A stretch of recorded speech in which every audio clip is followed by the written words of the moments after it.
Oh hey, wisst ihr noch, als ich mal etwa ein Video über gesucht und gefunden gemacht habe, beziehungsweise ein Reboot gestartet habe, denn wir brauchen immer und immer wieder Reboots? Natürlich wisst ihr das. Wisst ihr auch, wie die Kommentare da waren? Natürlich haben alle mich gefleht darum, eine weitere Episode von Gesucht und Gefunden, dem besten RTL-Format That Never Was, zu machen. Und natürlich, da ich etwa eine geldgeile Sau bin, melke ich natürlich die Kuh bis zum Ende. Also willkommen zu der zweiten Episode dieses neuen Reboots von Gesucht und Gefunden.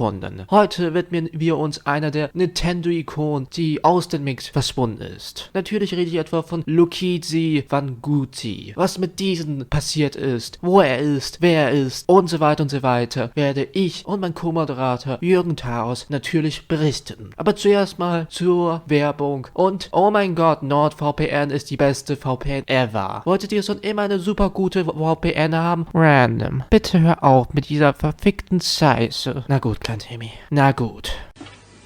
Akira!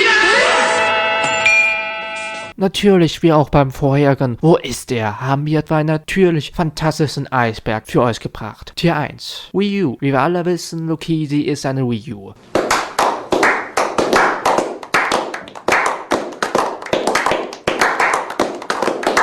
Luigi. Ich habe keine Ahnung, wie so diese Entry da ist, aber wir wissen alle, es geht hier über den YouTuber Luigi, also, I guess, irgendwelche wichtigen Basic Facts über ihn. Er macht Videos und er redet in diesen Videos über Videospiele und er macht Animationen in diesen Videos und er hat Charaktere in diesen Videos und es gibt Nintendo-Musik und Nintendo wird erwähnt. James Cameron-Fan Nummer 1. Wie wir alle wissen, Luigi ist der allererste und allereinzige James Cameron-Fan. James Cameron ist natürlich der Regisseur für Hitfilme wie Titanic oder auch Avatar 2, The Way of Water oder auch Avatar 3 oder auch Avatar 4 oder auch Avatar 5 oder auch Avatar 6 oder auch Avatar 7 oder auch Avatar 8 oder auch Avatar The Animated Series oder auch und natürlich, Luigi liebt diesen Typ einfach nur. Ich meine, es gab ein eigenes Video über diesen Typen. James Cameron ist für Luigi das Vorbild. Let's Play-Szene. Jeder YouTuber muss irgendwo anfangen. Und natürlich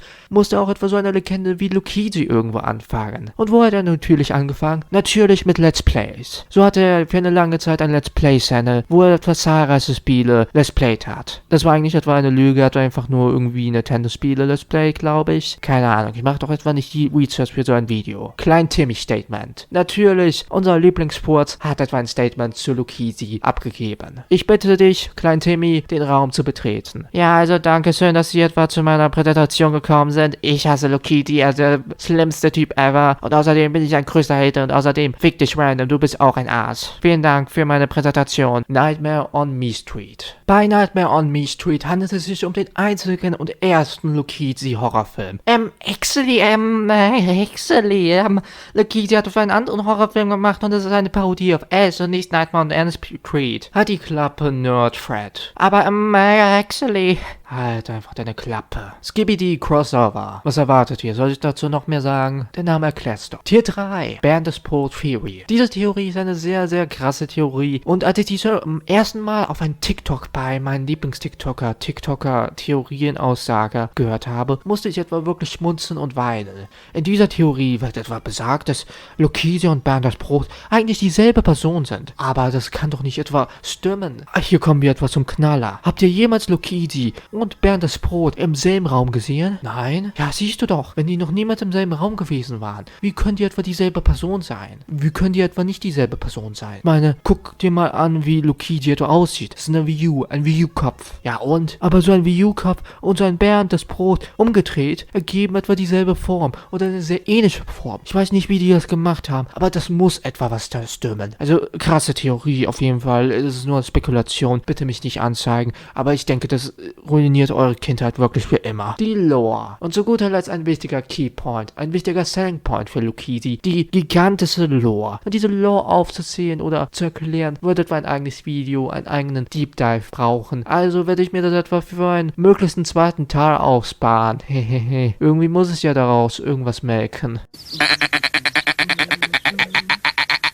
Halt die Fresse, Ernie. Aber natürlich seid ihr nicht etwa hier, um zu wissen, wer Luigi nun ist und was er gemacht hat. Natürlich kennt ihr ihn alle. Und wenn ihr ihn nicht kennt, müsst ihr ihn natürlich abonnieren. Aber das ist natürlich klar. Und wenn ihr schon dabei seid, schaut doch die erste Episode von Gesucht und Gefunden, dem Reboot, und abonniert doch den coolen Typen, der da besprochen worden ist. Aber natürlich seid ihr etwa hier für die gegebene Frage. Wo ist er? Wo ist Luigi? Und nach all diesen großen Pipapo und Blablablub und Blablabla hat es sehr lange gedauert, aber wir haben uns dazu entschieden, das Interview zurückzubringen. Ja, Leute, das Interview von Gesucht und Gefunden wurde zurückgebracht. Und dieses Mal schneller, länger und hardcore. Wir haben uns etwa lange darüber gemunkelt, ob wir dieses Interview zurückbringen sollten. Immerhin haben nicht so viele Leute bei der ersten Episode sehr viel zum Interview gesagt, aber nach langen Hin und Her und nach einem ganz großen Kommentar, der das etwa wunderschön erklärt hat, warum diese Interviews so wichtig sind und der natürlich nicht etwa von meinen Schweizern ist, den ihr definitiv abonnieren solltet, falls ihr etwa trashige Videos und Doctor Who mögt, ist es nun da. Wir haben Luigi gefunden, den allerersten, und haben ihn natürlich auf der nettesten Art und Weise geinterviewt. Nein, ihr müsst euch keine Sorgen machen, wir haben etwa die Gunshot und Good Cop, Bad Cop Szenarien nicht durchgespielt. Das wäre ja verrückt und illegal. Und natürlich, ohne lang zu snackern, präsentieren wir euch unsere intelligenten, hochakkuraten, sehr interessanten Fragen an ihn und seine sehr epischen Antworten auf diese. Okay, also Frage 1. Wer bist du? So, es gibt viele Sachen, die einen als Person ausmachen und was man so sagen könnte, aber ich denke mal, die Frage ist nicht auf Sachen bezogen, wie was meine Blutgruppe ist. So, natürlich für den Kontext dieses Videos, ich bin Luigi vom Kanal Luigi auf YouTube. Wow! Und dort mache ich Videos, wenn Videos kommen, die so aussehen, als wären es Faktenvideos und Reviews zu Nintendo-Sachen. Und am Anfang war es auch so, aber mittlerweile die Insider werden wissen, dass, keine Ahnung, man könnte gucken, wie viel Prozent der Videos aus tatsächlichen Nintendo-Sachen bestehen, aber es ist nicht mehr viel übrig von der Gaming-Action. Es ist eher eine Animationsserie, die komplett zusammenhängt über alle Videos, die existieren und mit eigenen Charakteren und so, und es kann theoretisch alles passieren. Es hat halt wirklich nichts mehr mit was auch immer im Titel steht zu tun. Es passieren einfach alle möglichen crazy Adventures, und überhaupt anzufangen, es so wirklich zu erklären, man sollte es schon am besten, ich könnte es nicht erklären, man sollte es, wenn dann schon gesehen haben, und keine Ahnung. Zweite Frage, Achtung, wo warst du am 25. August 2023 um 11:21 und 12 Sekunden? Davon auszugehen, dass ich das nicht wissen würde.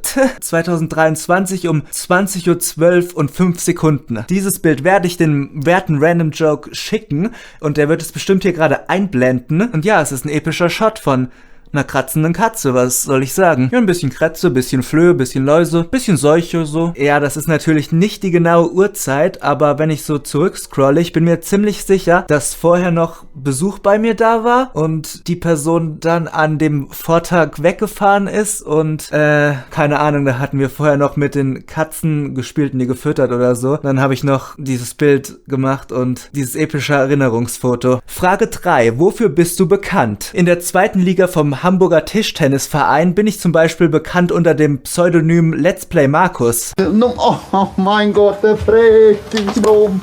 Warum? Ich habe ihm nichts getan. Ich habe ihm nichts getan. Mein Gott, nochmal. Warum? Warum? Vierte Frage, wieso sollte jeder eine Wii U haben? Und hier in meinen Regienotizen, hier in den Anweisungen von der Redaktion, steht ganz ernste Antwort in Klammern. Also, ich überlege mir eine. 3 days later. Ich suche jetzt einfach so, why you should have a Wii U, und gucke nach irgendwelchen Artikeln von 2014 oder so. Okay, also ich habe das genauso eingegeben, wie ich gerade gesagt habe. Und das erste, was blau unterstrichen hier bei den Google-Antworten steht, it plays Wii Games. Ich glaube, das sagt schon einiges.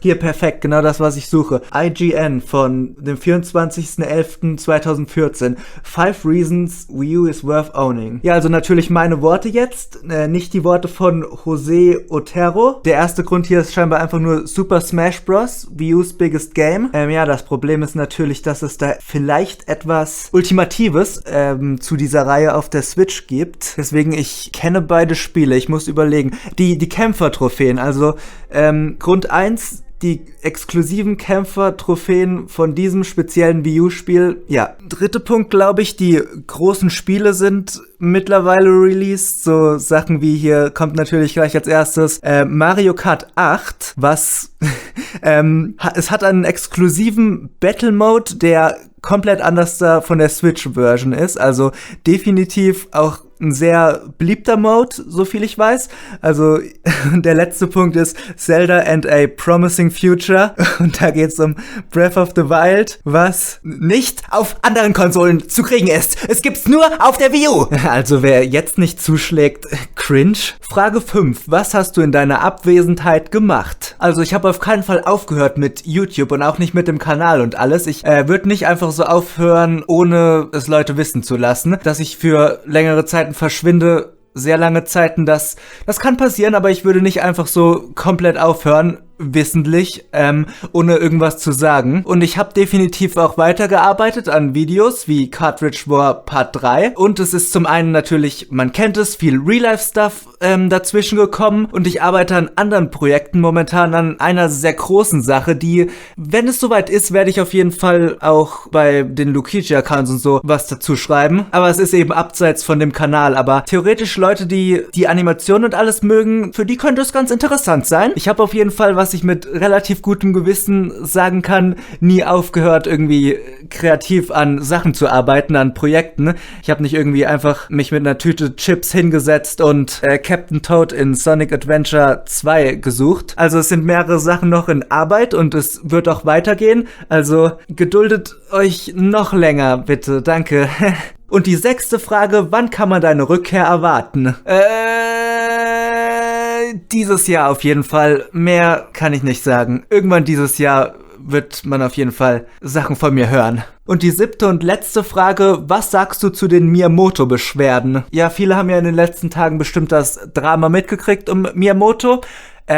Ich find's krass, dass jetzt random so wirklich ernste Themen hier behandelt werden in den Fragen. Also erst so die Fragen über mich und dann meine Meinung zu diesen wirklich, also Themen, die wirklich auch für YouTube ein bisschen, ich weiß nicht, also es geht über Drama und was auch immer alles schon viel zu weit hinaus. Also dieser Mann ist ein krankes Individuum. Ich kann es einfach nicht fassen, was da rausgekommen ist in letzter Zeit. So, es ist einfach abartig. So zum Beispiel der Hund, der ihn in der Kindheit ja angeblich gebissen haben soll, der hat letztens sein Statement abgegeben. Da ist er momentan vor Gericht. Das ist ja so ein tiefes Rabbit Hole, so Sachen, die rausgekommen sind wie, wo eigentlich die Pikmin herkommen oder was Miyamoto mit den Schleim aus der deutschen Version von Link's Awakening getrieben hat oder die ganze Hacking-Sache, dass er dieses Doki Doki Panic Spiel von den Servern dieser anderen Entwickler genommen hat und das einfach für sich verwendet hat. Nee, also der Typ macht mich einfach krank, so, dass ich auch damals meine Hände an Spielen hatte, wo dieser Mann dran beteiligt war, also wirklich, es tut mir leid, aber das macht mich einfach krank. Die Cooperlinge wurden nach registrierten Massenmördern benannt. Junge!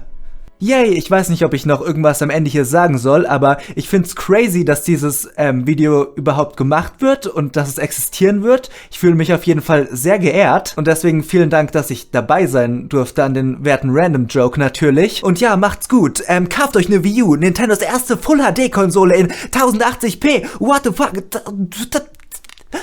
Aber nun seid ihr zu diesem Punkt gekommen, dem Ende dieses epischen Reboots Episode 2 Dings der Bums. Wow, diese Outros werden auch immer schlechter bei diesen Trashy Comedy Shitpost. Aber anyway, ich hoffe dennoch, dieses Video hat es euch gefallen. Großes Dank an Lukizi, der hier etwa das Interview mehr oder weniger gemacht hat. Ich bin sehr dankbar dafür. Schaut doch mal diesen guten Jungen vorbei. Er verdient definitiv euer Abo. Und natürlich, falls es einer eurer ersten Videos ist hier, dann empfehle ich doch mal die anderen Videos zu schauen, denn in diesen bin ich etwa weniger so trashy drauf, als wie in diesen. Aber anyway, wir sehen uns, bzw. hören uns beim nächsten Mal. Euer Random oder so ähnlich. Bye! Abonniert Random Joke oder ich komm zu euch und mach den Steamboat Willi.